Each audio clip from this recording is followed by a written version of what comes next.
Hello everyone, welcome to my YouTube channel learning for life. जैसा कि हम सब जानते हैं कि भारत देश को विश्व गुरु भी कहा जाता था। देश ही नहीं, विदेशों के भी कई सारे विद्वान यहाँ पर एजुकेशन लेने आते थे।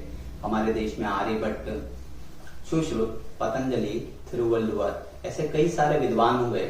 और सिर्फ ये विद्वान ही नहीं, हमारे देश के अगर शिक्षण संस्थानों की बात करें, नालंदा परिसर, तक्षशिला परिसर, वल्लभी, विक्रमशिला ऐसे कई सारे अतुल्य शिक्षण संस्थान हुआ करते थे। अफसोस की बात यह है कि कुछ टाइम के बाद विदेशी आक्रमणकारी आए और या तो वो इस ज्ञान को अपने साथ में ले चले गए या फिर जो बचा खुचा था उसको वो नष्ट कर दिए गए। अगर मैं कहूं A for apple, B for ball, C for cat, D for, I hope आपका आंसर भी यही आया होगा। तो क्या हुआ, इन विदेशी आक्रमणकारियों के बाद इन्वेजन हुआ अंग्रेजों का। अंग्रेजों में थे लॉर्ड मैकॉले, जिन्होंने ये एजुकेशन पॉलिसी इस तरीके से इंट्रोड्यूस की थी जिससे कि हम सिर्फ क्लर्क बने रहे, हम अपना ज्ञान या अपना जो न्यू सृजन है वो नहीं कर सकते थे, ताकि वो जैसा इंस्ट्रक्शन देते जाएं वैसे वैसे इंस्ट्रक्शन को हम फॉलो करते जाएं। बस यही रीजन था और अफसोस की बात यह है कि आज तक वही एजुकेशन पॉलिसी हम फॉलो कर रहे थे। पर खुशी की बात यह है कि न्यू एजुकेशन पॉलिसी 2020 इंट्रोड्यूस की गई और इसमें ओपन थिंकिंग और क्रिटिकल थिंकिंग के लिए बहुत सारा स्पेस प्रोवाइड किया गया। एक्चुअल में न्यू एजुकेशन पॉलिसी एक वास्ट सब्जेक्ट है, तो इस वीडियो को मैंने 3 पार्ट्स में बनाया है, जिसमें फर्स्ट पार्ट में हम डिस्कस करेंगे स्कूल एजुकेशन से रिलेटेड क्या क्या चेंजेस हुए हैं, सेकंड पार्ट में हम डिस्कस करेंगे हायर एजुकेशन से रिलेटेड क्या क्या चेंजेस हुए हैं, और थर्ड पार्ट में हम देखेंगे कि इनकी फाइनेंसिंग, इम्प्लीमेंटेशन और टीचर्स के लिए कौन कौन से रिक्वायरमेंट्स होगी। तो इस वीडियो के साथ बने रहें। और जैसा कि मेरे हर वीडियो के लास्ट में आपको देखने को मिलते हैं L² tips, don't miss that L² tips. और आपको अगर वीडियो पसंद आए तो लाइक करें, कमेंट करें, और अभी तक आपने चैनल को सब्सक्राइब नहीं किया है तो फ्यूचरिस्टिक नोटिफिकेशंस के लिए चैनल को सब्सक्राइब करें। Thank you.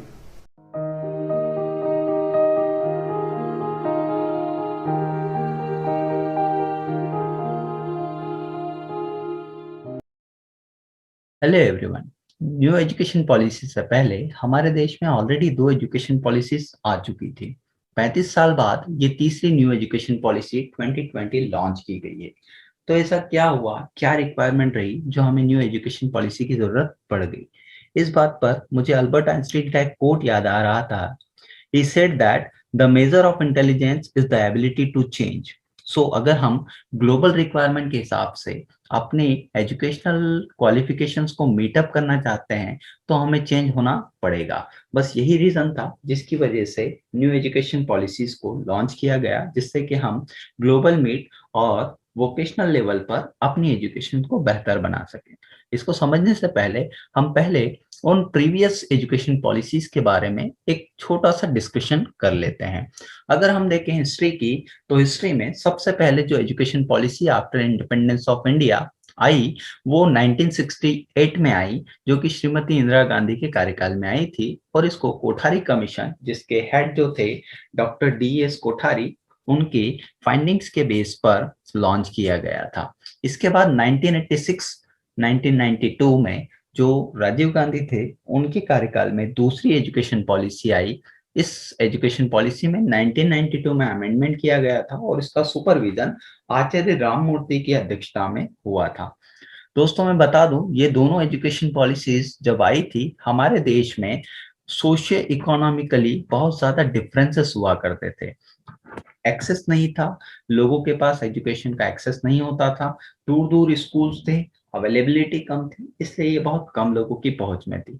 तो इन दोनों एजुकेशन पॉलिसीज का जो बेसिक मोटो हुआ करता था वो हुआ करता था इजी टू एक्सेस, जहां सभी लोग आकर इजीली एक्सेस कर सकें या एजुकेशन को ले सकें। और इनका मेन फोकस इसी बात पे रहा कि हम जगह जगह पर क्या कर दें, बहुत सारे स्कूल्स ओपन कर दें, जिससे कि ज्यादा से ज्यादा लोगों को हम लिटरेट कर सकें। और रिसेंटली हमने देखा 2009 में RTE आया, राइट टू एजुकेशन एक्ट, जिसमें 6 से 14 साल तक के बच्चों के लिए मुफ्त और अनिवार्य शिक्षा का व्यवस्था की गई थी। अब हम देखते हैं इसके बाद आई सबसे लास्ट में जो अभी लॉन्च की गई 2020 में, that is new education policy 2020, जो कि नरेंद्र मोदी के कार्यकाल में लॉन्च की गई है। और इसकी अध्यक्षता हुई थी के कस्तूरी रंगन कमेटी के थ्रू। के कस्तूरी रंगन इसरो के पूर्व प्रमुख भी हैं। मैं आपको यहाँ पर ये क्लियर कर देना चाहता हूँ कि ये जो ड्राफ्ट आया है ये 66 पेजेस का ड्राफ्ट है, जो एजुकेशन पॉलिसी के एक ओवरव्यू के फॉर्म में या समराइज्ड फॉर्म में शो अप किया गया है। इसका जो डिटेल ड्राफ्ट आएगा वो डिटेल ड्राफ्ट अप्रॉक्स 500 और 1000 पेजेस के बीच हो सकता है, जिसमें और ज्यादा डिटेल्ड इंफॉर्मेशन होगी। जब वो ड्राफ्ट आएगा हम स्टडी करके उसके बारे में भी आपको और डिटेल्ड इंफॉर्मेशन देंगे। तो चलिए आइए हम देखते हैं कि कौन कौन से ऐसे चेंजेस हुए न्यू एजुकेशन पॉलिसी में जो हमारी प्रीवियस पॉलिसी से अलग है। मैं आपसे ऑलरेडी डिस्कस कर चुका हूं कि ये जो एजुकेशन पॉलिसीज का वीडियो है ये 3 पार्ट्स में मैंने बनाया है। फर्स्ट पार्ट ये जो हम डिस्कस करेंगे आज, it is related to school education only. Second वाले पार्ट में हम हायर एजुकेशन से रिलेटेड डिस्कशन करेंगे, और जो लास्ट पार्ट होगा उसमें टीचर्स रिलेटेड और जितने भी फाइनेंस या इसका इम्प्लीमेंटेशन किस तरीके से होगा इस नेशनल एजुकेशन पॉलिसी का, उसके बारे में हम डिस्कस करेंगे। तो ये वीडियो कंप्लीटली बेस्ड है स्कूल एजुकेशन पे। तो चलिए आइए हम देखते हैं कि कौन कौन से चेंजेस हुए हैं जो एजुकेशन पॉलिसीज में अब आपको स्कूल एजुकेशन में देखने को मिले। स्कूल एजुकेशन में क्या चेंजेस हुए हैं, इसको देखने से पहले तो हमें ये देखना पड़ेगा कि नेशनल एजुकेशन पॉलिसी का मेन प्रिंसिपल क्या है। सो नेशनल एजुकेशन पॉलिसी का मेन प्रिंसिपल ये बोलता है कि हमें ऐसे ह्यूमन बींग्स प्रिपेयर करना है जो कि अपने एक्शन से, अपने काम से वो सब क्रिएटिव हो, उनमें एक तरीके का तर्क चिंतन हो, है ना, वो रेशनल स्टडी कर सकते हो और अपने उस नॉलेज को एप्लीकेबल कर सकते हो। और मेन चीज अगर देखी जाए तो वो इंडियन कॉन्स्टिट्यूशन या हम कहें कि हमारे भारतीय संविधान से जो नियम और कायदे बंधे हुए हैं उनको वो अच्छी तरीके से माने, उनको समझे और इस तरीके से वो योगदान करें कि वो देश में, समाज में एक अच्छे प्रतिष्ठित नागरिक बन सके। तो आइए सबसे पहले हम देख लेते हैं कि स्कूल एजुकेशन में जो चेंज हुआ है वो कौन सा है। देखिए, आपने और हमने जो एजुकेशन पॉलिसीज प्रीवियस वाली 1986 से चली आ रही है जिसमें स्टडी की है, उसमें हम देखते हैं कि 10+2 सिस्टम चला आ रहा है। आपने देखा भी होगा कि हमारी मार्कशीट पर 10+2 लिखा हुआ होता है। तो ये 10+2 है क्या? 10+2 ये है कि आपका फर्स्ट स्टैंडर्ड से 10th स्टैंडर्ड तक का एक लेवल होता है, प्लस 11th और 12th को हायर सेकेंडरी में अलग से कैटेगराइज किया गया है, जिसको हम 10+2 सिस्टम बोलते हैं। इसका मतलब हमारी जो एजुकेशन 1986 की एजुकेशन पॉलिसी के तहत हुई है उसमें जो एडमिशन मिलता है फर्स्ट स्टैंडर्ड में मिलता है, जो कि बच्चा 5 या 6 साल का होता है तब उसको एडमिशन दिया जाता है। फिर वो 10th तक के पास आउट होता है और 10th की बोर्ड एग्जाम देकर वो 11th में एडमिशन लेता है। फिर 11th और 12th वो किसी एक पर्टिकुलर सब्जेक्ट के साथ में या किसी एक सब्जेक्ट स्ट्रीम के साथ में कंप्लीट करता है। तो अभी तक का हमारा एक प्रीवियस एकेडमिक स्ट्रक्चर होता था जो 10+2 वाला सिस्टम चलता था। इसी एजुकेशन सिस्टम को डिवाइड करके 4 स्टेप्स में अलग अलग सेपरेट कर दिया गया है। अब इन अलग अलग स्टेप्स में हम देखते हैं कि जो सबसे नीचे स्टेप दिख रही है जिसको हम बोलते हैं फाउंडेशनल स्टेज, इस फाउंडेशनल स्टेज की जो ईयर्स रखे गए हैं that is total 5 years. 5 years की जो टोटल स्टडी होगी दैट इज कॉल्ड फाउंडेशनल। अभी तक गवर्नमेंट स्कूल्स में आपने देखा कि जो स्कूल्स होते थे वो फर्स्ट स्टैंडर्ड से स्टार्ट होते थे, वहां पर नर्सरी, एलकेजी, यूकेजी इस तरीके की कोई क्लासेस नहीं होती थी, सिर्फ प्राइवेट स्कूल्स में होती थी। हमारे यहाँ अगर हम गवर्नमेंट में बात करें तो आंगनवाड़ी चलते थे, बट वहां पर इस तरीके का कोई स्कूल एजुकेशन वाला सिस्टम नहीं हुआ करता था। बट अब गवर्नमेंट ने ये देखा है कि अगर हम बच्चों की स्टडी की बात करें या बच्चों के डेवलपमेंट की बात करें तो बच्चों का जो मेन डेवलपमेंट है वो यही 3 इयर्स के आफ्टर स्टार्ट हो जाता है। तो इसलिए गवर्नमेंट ने इसको फाउंडेशनल स्टेज में बांट दिया है और इसमें अब बच्चों को नर्सरी, एलकेजी, यूकेजी, फर्स्ट और सेकंड स्टैंडर्ड मींस ये 5 क्लासेस 5 इयर्स तक के पढ़नी होगी। इसका मतलब जो एडमिशंस है वो अब बच्चे का स्कूल में 3 इयर्स में ही हो जाएगा और वो 8 इयर्स का होते होते उसका सेकंड स्टैंडर्ड की क्लास क्या हो जाएगी, कंप्लीट हो जाएगी। इसे फाउंडेशनल स्टेज इसलिए बोला गया है क्योंकि यहीं पर बच्चों का फाउंडेशन मेन कंप्लीट होता है। इसके बाद जो एज आती है या इसके बाद जो स्टेज है उसे प्रिपरेटरी स्टेज नाम दिया गया है, जो कि 3 इयर्स की होगी। इस 3 इयर्स में जो बच्चे हैं वो क्लासेस 3, 4 एंड 5th स्टैंडर्ड को पास आउट करेंगे। इसके बारे में हम डिटेल में भी आगे देखेंगे कि इनमें क्या क्या होगा, किस तरीके की स्टडी होगी। देन जो नेक्स्ट वाली स्टेप आती है दैट इज मिडिल स्टेज। इस मिडिल स्टेज का भी जो ईयर्स रखे गए हैं दैट इज 3 इयर्स। इस 3 इयर्स में जो स्टूडेंट है वो 6th 7th और 8th क्लास को कंप्लीट करेंगे। अगर हम बात करें नेक्स्ट वाली स्टेज की, so again this is 4 years stage. इस 4 ईयर स्टेज में आप देखेंगे कि जो स्टूडेंट 9th स्टैंडर्ड में आए हैं, 9th 10th 11th और 12th, ये 12th 4 क्लासेस वो क्या करेंगे, कंप्लीट करेंगे in between the age of 14 to 18। So इस तरीके से जो पुराना एजुकेशन सिस्टम था that was divided into 10+2 standard, अब उसी 10+2 को it was divided into 5+3+3+4 year system. तो ये एक मेन ओवरव्यू है जो आपको समझना होगा कि इन 4 स्टेजेस में सारी स्कूल एजुकेशन को डिवाइड किया गया है। अब हम देखते हैं one by one in school educations में कि ये कैसे काम करेंगे या इसमें किस तरीके से एजुकेशन दी जाएगी। पहले हम देखते हैं फाउंडेशनल स्टेज के बारे में, जिसको हम फाउंडेशनल लर्निंग या ECCE early childhood care and education के नाम से भी बुलाएंगे। इस लेवल पे ऐसा माना गया है कि जो 85% चाइल्ड के ब्रेन का क्यूमुलेटिव डेवलपमेंट होता है वो up to the age of 6 years हो जाता है। अगर वो इस एज में हो जाता है और इस कंडीशन में अगर उसको प्रॉपर एजुकेशन नहीं दी जाती है तो वो आगे की क्लासेस में भी क्या होता है, पिछड़ जाता है। इसीलिए गवर्नमेंट ने इस एजुकेशन को भी, जो कि प्ले बेस्ड होगी, इंक्लूड करने का नेशनल एजुकेशन पॉलिसी में प्रावधान किया है। इसमें जो एजुकेशन होगी वो किसी भी तरीके की बुक्स बेस्ड या होमवर्क बेस्ड नहीं होगी। इसमें जो टीचिंग होगी या इसमें जो स्टडी होगी या लर्निंग होगी वो कंप्लीटली एक मल्टी फैसेटेड टाइप की या मल्टी लेवल टाइप की होगी, जिसमें पूरी प्ले बेस्ड होगी, एक्टिविटी बेस्ड होगी। बच्चे किसी तरीके के क्वेश्चन पूछ सकते हैं कि भैया सूरज क्यों आता है, रात क्यों होती है, दिन क्यों होता है, ऐसे कई सारे क्वेश्चंस जो कि आप इंक्वायरी बेस्ड वाले में बात करेंगे, इस बेस पर ये सारी लर्निंग की जाएगी। इसमें अल्फाबेट्स, थोड़ी बहुत लैंग्वेज, बोलने का तरीका, colour, shape, indoor activities, outdoor activities, puzzles, इनका भी कई सारा यूज किया जाएगा। तो इस तरीके की जो एजुकेशन होगी वो एक तरीके से प्ले बेस्ड एजुकेशन होगी।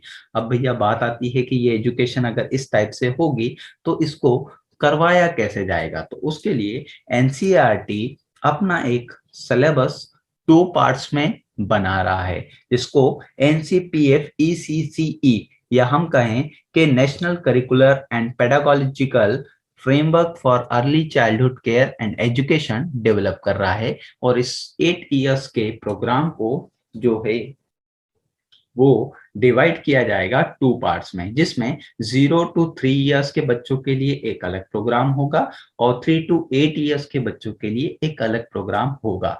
ये करिकुलम का जो काम है ऑलमोस्ट 90% कंप्लीट हो चुका है। मोस्ट प्रोबेबली बहुत जल्दी इसका सिलेबस रिवील कर दिया जाएगा। इसके ही साथ हम अगर देखते हैं तो अभी तक तो वही जो हमारी स्कूल्स हुआ करती थी, गवर्नमेंट स्कूल्स होती थी, वो 1st स्टैंडर्ड से स्टार्ट होती थी और 1st to 5th स्टैंडर्ड को हम बोलते थे प्राइमरी स्कूल्स। तो अब ये बच्चे अगर आएंगे नर्सरी, एलकेजी और यूकेजी से तो ये कहाँ जाएंगे। अभी तक क्या होता था, ये सारे बच्चे आंगनवाड़ी या हम कहें कि बाल वाटिका जैसे केंद्रों में, जैसे यूपी में बाल वाटिका चलते हैं, एमपी में आंगनवाड़ी चलते हैं, ऐसे कई और स्टेट्स में आप देखोगे तो अलग अलग तरीके के केंद्र चलते हैं, जहां बच्चों को उनके न्यूट्रिशन का भी ख्याल रखा जाता है और उनकी एजुकेशन का भी ख्याल रखा जाता है। तो हम देखते हैं तो यहाँ पर क्या किया जाएगा, गवर्नमेंट ने ये प्लान बनाया है कि क्यों ना आंगनवाड़ी केंद्रों को प्राइमरी स्कूल्स के साथ मर्जअप कर दिया जाए। और इसी मर्जअप से क्या होगा, वहां पर एलकेजी, यूकेजी और नर्सरी मीन्स वो जो 3 to 8 इयर्स के बच्चे हैं वो नर्सरी से लेकर 2nd स्टैंडर्ड तक वहां पर स्टडी करेंगे। इसके लिए बुनियादी ढांचे जो हैं, जितने खेल उपकरण हैं, किस तरीके की कोई एक्टिविटीज के लिए कौन से मटेरियल लगेंगे और फर्स्ट एड कैसा होना चाहिए, वेंटिलेशन कैसा होना चाहिए, बिल्डिंग्स कैसे होने चाहिए, इस बारे में एक फ्रेमवर्क तैयार किया जा रहा है। अब बात आती है कि भाई यहाँ पर अगर जो आंगनवाड़ी है वहां पर अगर बच्चे रहेंगे तो उनको पढ़ाएगा कौन, आंगनवाड़ी कार्यकर्ता पढ़ाएंगे ऑब्वियसली। हम देखते हैं कि रूरल एरियाज में बहुत प्रॉब्लम है, वहां पर आंगनवाड़ी कार्यकर्ता खुद भी इतने ज्यादा लिटरेट नहीं है कि वो बच्चों को प्रॉपर एजुकेशन दे सके। इसके लिए भी गवर्नमेंट ने एनसीईआरटी से कहा है कि वो कुछ ऐसा फ्रेमवर्क डिसाइड करे जिससे कि इन आंगनवाड़ी कार्यकर्ताओं को भी क्या कर दिया जाए, प्रशिक्षित कर दिया जाए। तो आंगनवाड़ी कार्यकर्ताओं के लिए 2 कोर्स लॉन्च किए जाएंगे। ऐसे आंगनवाड़ी कार्यकर्ता जिन्होंने 10+2 पास कर रखा है, मतलब वो आंगनवाड़ी कार्यकर्ता जिनकी एजुकेशन मिनिमम 10+2 है या फिर इससे ज्यादा है, उनके लिए जो कोर्स होगा वो होगा 6 मंथ का। तो 6 मंथ का एक टीचिंग ट्रेनिंग वाला, एजुकेशन वाला जो कोर्स है उसको डिजाइन किया गया है। वैसे ही ऐसे आंगनवाड़ी कार्यकर्ता जिनकी जो एजुकेशनल क्वालिफिकेशन है दैट इज लोअर देन 10+2, जो 10+2 से कम पढ़े लिखे हैं, उनके लिए 1 ईयर का कोर्स क्या किया जा रहा है, डिजाइन किया जा रहा है। तो इनको पहले ट्रेनिंग दी जाएगी, बट इनकी ट्रेनिंग के साथ साथ गवर्नमेंट कई सारे और प्राइमरी स्कूल्स में भी टीचर की पोस्टिंग करेगी। दूसरी इंपॉर्टेंट चीज हमें यहाँ ये देखना होगी कि चूंकि ये बच्चे बहुत छोटे होते हैं, इनके न्यूट्रिशन का ख्याल, इनकी हेल्थ का ध्यान और इनके हाइजीनिक का भी एक प्रॉपर क्या किया जाएगा, मॉनिटरिंग की जाएगी। तो इसके लिए गवर्नमेंट ने अपने अलग अलग डिपार्टमेंट्स को, 4 डिफरेंट डिपार्टमेंट्स को मर्जअप करके या इनके कोऑर्डिनेशन से एक मेन स्ट्रीम में काम किया जाएगा। ये डिपार्टमेंट एमएचआरडी, जिसको अब हम आगे चल के नाम चेंज कर रहे हैं और इसका नाम हो जाएगा educational department. So education department women and child development department, जो कि बच्चों की एक मेंटल हेल्थ को रेगुलेट करके रखेगा। Health and family welfare department, ये डिपार्टमेंट जो उनके पोषण आहार है, किस तरीके का फूड मिलना चाहिए, किस तरीके का न्यूट्रिशन उनको प्रोवाइड होना चाहिए, उसका ध्यान रखेगा। Plus tribal affairs. तो ये सारे 4 डिपार्टमेंट मिलके इस ईसीसीई वाले जो कोर्सेस हैं या फाउंडेशन स्टेज की जो लर्निंग है उसको आगे बढ़ाने में हेल्प करेंगे। अब हम बात करते हैं नेक्स्ट स्टेज की, जिसको हम बोलते हैं प्रिपरेटरी स्टेज। प्रिपरेटरी स्टेज में जो स्टूडेंट्स होंगे उनकी एज ग्रुप होगी इन बिटवीन 8 to 11 ईयर्स, और इसमें जो स्टूडेंट्स होंगे वो होंगे 3rd, 4th और 5th स्टैंडर्ड में। इस स्टैंडर्ड में भी बेसिक मोटो टीचिंग का यही रखा गया है, जैसा कि फाउंडेशनल में रखा गया है, एक्टिविटी बेस्ड।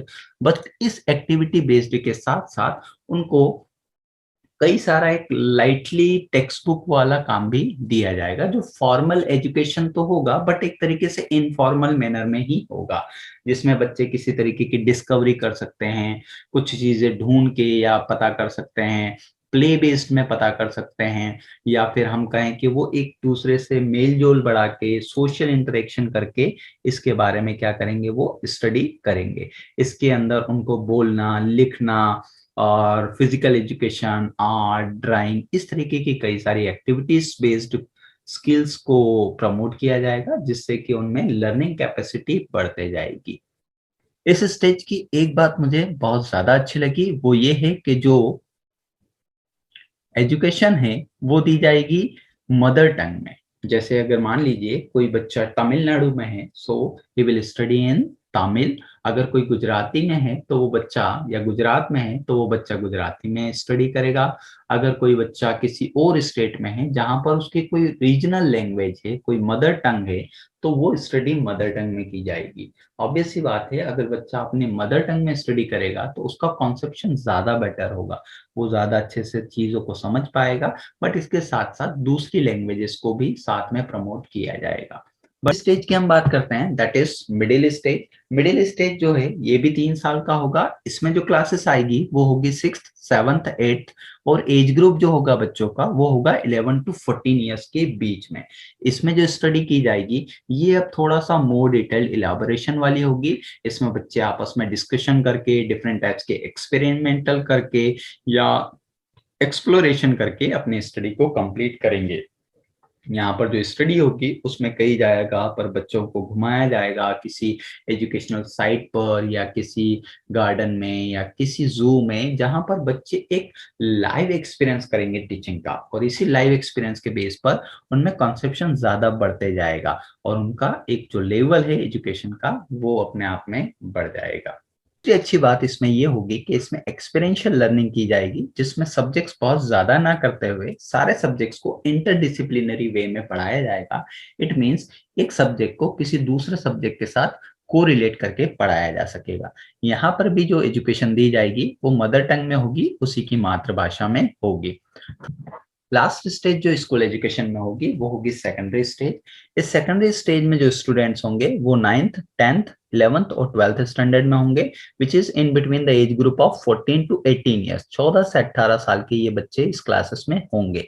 इस क्लासेस में जैसा कि अभी तक हम 10+2 सिस्टम में आए कर देखते थे कि जो बच्चे होते थे वो 11th और 12th में जाके किसी सब्जेक्ट स्ट्रीम को सिलेक्ट करते थे, बट यहाँ पर 9th ऑनवर्ड्स ही उनको सब्जेक्ट स्ट्रीम को सिलेक्ट करना होगा। और इसमें अच्छी बात ये होगी कि ये एक मल्टी डिसिप्लिनरी वाला स्टडी होगा। मींस अगर किसी बच्चे को साइंस अच्छा लगता है, मान लीजिए उसने बायोलॉजी ब्रांच ली है, तो वो बायोलॉजी के साथ साथ अगर चाहे तो वो साइकोलॉजी भी पढ़ सकता है, वो चाहे तो इकोनॉमिक्स भी पढ़ सकता है, वो चाहे तो कोई सोशल साइंस का सब्जेक्ट्स भी लेकर अपनी स्टडी को आगे कर सकता है। तो जरूरी नहीं होगा, अभी तक जो एक बाउंडेशन हुआ करते थे कि अगर एक साइंस स्टूडेंट या बायोलॉजी ले रहा है तो उसको बायो के साथ केमिस्ट्री, फिजिक्स, मैथ्स और व्हाटएवर जो भी सब्जेक्ट स्ट्रीम होती थी वो साथ में पढ़ना होती थी। यहाँ पर ऐसा काम अब नहीं होगा।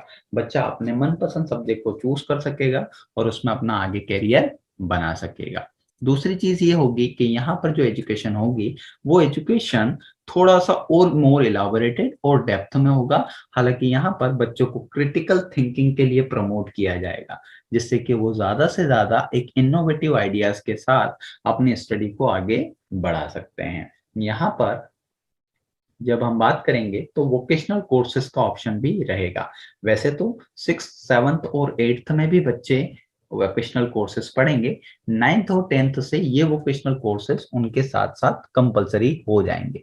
तो अगर कोई बच्चा 9th और 10th में किसी एक वोकेशनल कोर्स के साथ में आगे बढ़ता है तो वो 11th और 12th में जाने के बाद उस वोकेशनल कोर्स को छोड़ के अपना 11th और 12th किसी दूसरे वोकेशनल कोर्स में भी कंप्लीट कर सकता है। तो ये फ्लेक्सिबिलिटी यहाँ पर स्टूडेंट्स को बहुत अच्छी प्रोवाइड की गई है।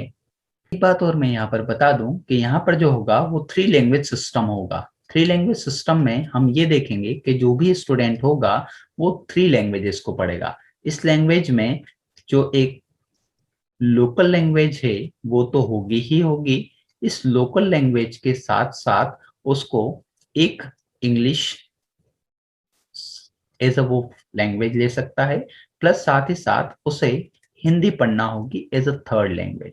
इसमें एक कंपल्शन रहेगा कि वो कोई भी एक फॉरेन लैंग्वेज ले सकता है। बट अगर इस फॉरेन लैंग्वेज के अलावा हम बात करें जो 2 दूसरी लैंग्वेज है, ये 2 दूसरी लैंग्वेज रीजनल लैंग्वेज या इंडियन लैंग्वेज होना जरूरी है। तो अगर हम स्टूडेंट रेस्पेक्ट में बात करें तो स्टूडेंट के एस्पेक्ट्स में हम देखते हैं कि यहाँ पर अभी तक जैसा होता था कि अगर सपोज दैट कोई बच्चा खेल में अच्छा है, आर्ट में अच्छा है, तो उसको उसका कोई बेनिफिट नहीं मिलता था। बट अब ऐसा नहीं होगा। गवर्नमेंट ने जो करिकुलर एक्टिविटीज है, एक्स्ट्रा करिकुलर एक्टिविटीज है, को करिकुलर एक्टिविटीज है, उन्हें भी मार्किंग स्कीम में वो लेकर आ गए हैं। तो अगर कोई स्टूडेंट अपने किसी दूसरे कोर्सेस में या वोकेशनल कोर्सेस में या किसी और इंटरेस्ट वाले सब्जेक्ट्स में, आर्ट्स में, फिजिकल एजुकेशन में ज्यादा अच्छा है, तो वो भी उसके यहाँ पर ग्रेड को बढ़ाने में हेल्प करेंगे। तो अभी तक जो एक कंप्लीट डिस्क्रिमिनेशन होता था करिकुलर और एक्स्ट्रा करिकुलर एक्टिविटीज के बीच में, अब वो देखने को नहीं मिलेगा। वो सारा के सारा उन्होंने इसमें मर्ज अप कर दिया है। इसमें एक अच्छी बात और की गई है, वो है लोकल लैंग्वेजेस को बढ़ावा देने की, हमारी जो कल्चर है उसको बढ़ावा देने की। तो इसके लिए जितने भी रीजनल लैंग्वेजेस है, जो क्लासिकल लैंग्वेजेस है, उनकी भी स्टडी यहाँ पर कराई जाएगी। जो बच्चे हैं उनको पंचतंत्र की कथाएं, जातक कथाएं, हितोपदेश, इनके बारे में भी जानकारी दी जाएगी, जिससे कि वो ज्यादा से बेटर अंडरस्टैंडिंग कर सकते हैं हमारे इंडियन कल्चर के बारे में। अगली बात हम करते हैं ग्रॉस एनरोलमेंट रेशियो की। ग्रॉस एनरोलमेंट रेशियो या ड्रॉप आउट बच्चों की संख्या 2030 तक के ये लक्ष्य रखा गया है कि हम 100% जीआर हासिल कर लेंगे। पहले हम ये समझ लें कि जीआर होता क्या है। सपोज दैट इसको आप सिंपल से कॉन्सेप्ट से समझिए कि कोई स्कूल में 100 बच्चे हैं जो फर्स्ट क्लास में एडमिशन लेते हैं। जब ये फर्स्ट क्लास में एडमिशन लेते हैं तो फर्स्ट क्लास से 10th क्लास तक आने में कई सारे स्टूडेंट स्कूल से ड्रॉप आउट हो जाते हैं, वो चले जाते हैं। सपोज दैट मान लीजिए कितने इनमें से सिर्फ 70 स्टूडेंट्स ही ऐसे हैं जो अपनी एजुकेशन को आगे कंप्लीट रख पाते हैं। इसका मतलब यहाँ पर जो GER की वैल्यू होगी दैट इज 70%। आगे अगर हम बात करें, सपोज दैट 12th क्लास तक आते आते इनमें से सिर्फ 50 स्टूडेंट्स ही रह पाते हैं जो कि 12th स्टैंडर्ड कंप्लीट करते हैं, तो यहाँ पर हम कहेंगे कि GER या ग्रॉस एनरोलमेंट रेशियो कितना बचा, 50%। मीन्स जो 100% बच्चे इनरोल्ड हुए थे स्कूल एजुकेशन में, वो 12th तक आते आते 50 ही रह गए। ऐसा कई सारे फैक्टर्स की वजह से हो सकता है, किसी के घर पर कोई परेशानी है, या स्कूल दूर है, या फिर कोई कमाने वाला नहीं है, या इलिटरेसी है। ऐसे बहुत सारे फैक्टर्स है, वो फिर हम कभी डिस्कस करेंगे। बट गवर्नमेंट ने ये लक्ष्य रखा है कि अगर कोई बच्चा स्कूल एजुकेशन में फर्स्ट स्टैंडर्ड में एनरोल्ड होता है तो वो अपनी 12th स्टैंडर्ड कंप्लीट करे। तो इसको 100% लाने का जो लक्ष्य रखा गया है वो बाय 2030 तक रखा गया है। मीन्स 2030 तक ये लक्ष्य होगा कि जितने बच्चे फर्स्ट स्टैंडर्ड में हैं वो कंप्लीट अपने 12th स्टैंडर्ड भी कंप्लीट करें। अगर हम कंप्लीट करने का ये रेशियो आज का वर्तमान का देखें या प्रेजेंट सिचुएशन देखें तो सिर्फ 90.9% जो स्टूडेंट है वो 6 to 8th क्लास तक कंप्लीट करते हैं। अगर हम जैसे जैसे ऊपर क्लासेस में जाते जाएंगे तो ये रेशियो और कम होता जाएगा। आप यहाँ देख सकते हैं 56.5% बचते हैं जो बच्चे 11th और 12th में जाते हैं। और अगर मैं हायर एजुकेशन की बात करूं तो वहां पर हार्डली ये रेशियो 26% तक पहुंच पाता है। सभी को स्कूल एजुकेशन प्रोवाइड करने के लिए गवर्नमेंट ने NIOS means national institute of open schooling और SIOS state institute of open schooling को भी बहुत ज्यादा ब्रॉड एरिया में काम करने के लिए परमिशन दी है, जिसके थ्रू ऐसे बच्चे जो स्कूल्स तक नहीं आ सकते हैं या अपनी स्कूल एजुकेशन को कंटिन्यू नहीं कर पाते हैं, या ऐसी DGS या स्पेशली हम कहें कि सोशियो इकोनॉमिकली डिसएडवांटेज ग्रुप के जो स्टूडेंट्स होते हैं, ऐसे स्टूडेंट्स को अपनी स्कूल एजुकेशन को कंप्लीट करने के लिए ओपन स्कूलिंग सिस्टम को प्रमोट किया जाएगा, जिससे कि वो अपनी एजुकेशन स्कूल वाली कंप्लीट कर सकें। जैसा कि मैंने आपको पहले ही बताया है कि ये नेशनल एजुकेशन पॉलिसी का जो वीडियो है ये 3 पार्ट्स में आएगा, जिसमें जो थर्ड पार्ट होगा उसमें हम टीचर्स, फाइनेंस और भी दूसरे इम्प्लीमेंटेशन रिलेटेड सारी बातों को डिस्कस करेंगे। पर यहाँ ये जान लेना जरूरी है टीचर्स के लिए कि जो स्कूल एजुकेशन का रेशियो रखा गया है वो रेशियो रखा गया है 30:1 मीन्स 30 बच्चों पर कम से कम एक टीचर को अपॉइंट किया जाएगा। इसके लिए जितनी जल्दी हो सकेगा सबसे ज्यादा पहले मेन काम यही किया जाएगा कि जो टीचर्स हैं उनकी जितनी भी वैकेंसीज अभी अनफिल्ड है, जहां जहां पर कमी है उसको फुलफिल किया जाएगा।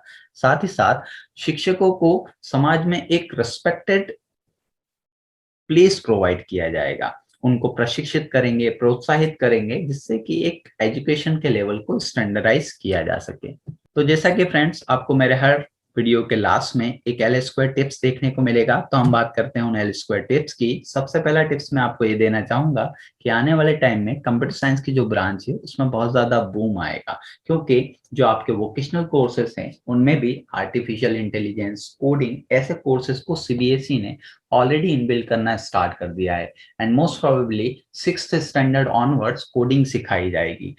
या फिर आप आर्टिफिशियल इंटेलिजेंस की बात करें या साइंस की किसी और ब्रांच की भी बात करें, whether it is related to science और नॉट, अगर वो ह्यूमैनिटीज भी हुई या फिर वो कॉमर्स भी हुई, वहां पर भी आपको कंप्यूटर की जरूरत पड़ेगी। तो कंप्यूटर साइंस में बहुत ज्यादा स्कोप है, आप एटलीस्ट बेसिक कंप्यूटर सीखना जरूर स्टार्ट करें।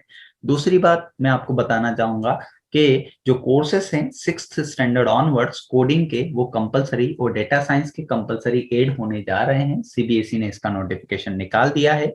तो अगर आप किसी भी एक सॉफ्टवेयर इंजीनियर या आप किसी भी एक ऐप डेवलपर से पूछेंगे तो वो आपको यही टिप्स देगा कि आप C और C++ लैंग्वेज कंप्यूटर की जरूर सीख लें। अगर आप इस लैंग्वेज को सीख लेते हैं तो डेफिनेटली आपको कोडिंग में ज्यादा प्रॉब्लम नहीं आएगी। तो अगर अभी स्कूल स्टार्ट नहीं हुए हैं और आप चाह रहे हैं कि इस टाइम का यूटिलाइज करें तो आप C++ लैंग्वेज और C लैंग्वेज को सीख सकते हैं। तीसरा टिप्स आपके लिए ये होगा, जैसा मैंने आपको बताया कि 9th और 10th में भी आप वोकेशनल कोर्सेज को ले सकते हैं, 11th और 12th में भी आपको वोकेशनल कोर्सेज पढ़ने होंगे। आप कोशिश करें कि 9th 10th में आप जिस वोकेशनल कोर्स के साथ आगे बढ़ रहे हैं 11th 12th में उसको चेंज कर लें। इसको चेंज करने का फायदा ये होगा कि आपके पास 2 स्किल्स हो जाएगी। मीन्स आपके पास 9 10th का एक वोकेशनल कोर्स का अलग एक्सपीरियंस होगा, प्लस 11th और 12th का कोई एक अलग वोकेशनल कोर्स का एक्सपीरियंस होगा। इसके लिए आपके लिए करियर में आगे ब्रांचेस और भी ज्यादा ओपन हो जाएगी। तो फ्रेंड्स, एल स्क्वायर टिप्स में अभी इतना ही। नेक्स्ट वीडियो में हम देखेंगे कि हायर एजुकेशन से रिलेटेड कौन कौन से चेंजेस गवर्नमेंट ने किए हैं और उनका इम्प्लीमेंटेशन किस तरीके से होगा। तो अभी तक आपने अगर वीडियो को लाइक, शेयर और कमेंट नहीं किया है और सब्सक्राइब नहीं किया है तो प्रेस द बेल आइकॉन, जिससे कि आपको आने वाले नोटिफिकेशन मिल जाए। Thank you.